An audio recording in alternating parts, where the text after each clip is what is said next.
money. Well, a Fox Business alert right now. TARP Special Inspector General Neil Barofsky blasting Treasury officials, saying the reform is not at or even near its end, as Treasury claims that the department is exaggerating the success of the AIG bailout while underestimating the cost. The Cato Institute's Daniel Mitchell says, stop the polite language, folks. The Treasury is, for all intents and purposes, lying when it claims the AIG rescue will cost $5 billion. He joins us now.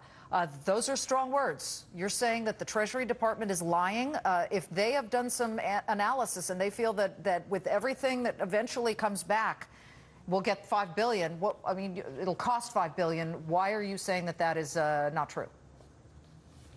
Well, it's not even me saying that. It's the Inspector General who's saying it.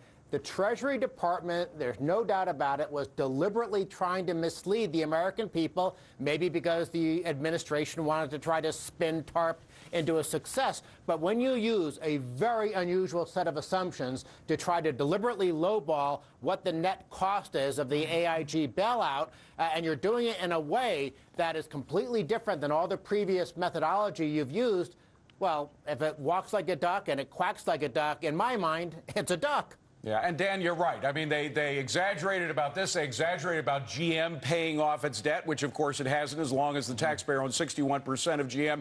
But that's specifically why the founders gave Congress the right to spend and tax, not the executive power. Congress has the Congressional Budget Office and other overseers of spending. Now, we do have the Inspector General of TARP, but he's essentially sitting back and saying, whoa, and not able to control what's going on with the executive spending of this money.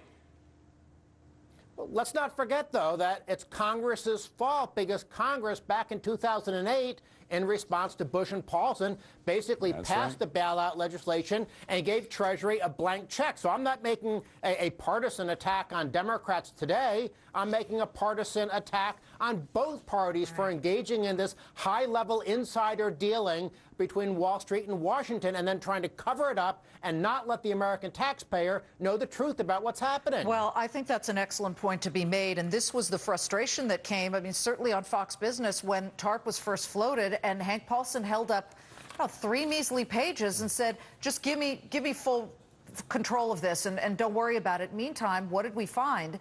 That all those billions went to AIG, and within just 1 year, the average bonus for an AIG employee was $800,000. That's just a bonus. So what should the American taxpayer do about this? What can we learn from this? These are the people we elected to office. Well, I think next Tuesday, the American people will have a chance to look at who voted for the bailout and decide whether to hold them accountable. But the #1 policy lesson, which is what we focus on at Cato, is that we shouldn't have done a blank check bailout. We should have done what we did 20 years ago with the savings and loan. Shut down the insolvent institution. Don't bail them out and reward the incompetent managers and the shareholders that weren't doing their due diligence. That's where we got all the corruption. The companies that made the big campaign contributions got a nice return on that investment with the bailout from the taxpayers. And that it should anger and nauseate and disturb every single American. It does, and we haven't even begun about how we need to shut down Fannie and Freddie either. Dan Mitchell, good to see you. Thanks very much for being here. Thanks, Dan. Thank you.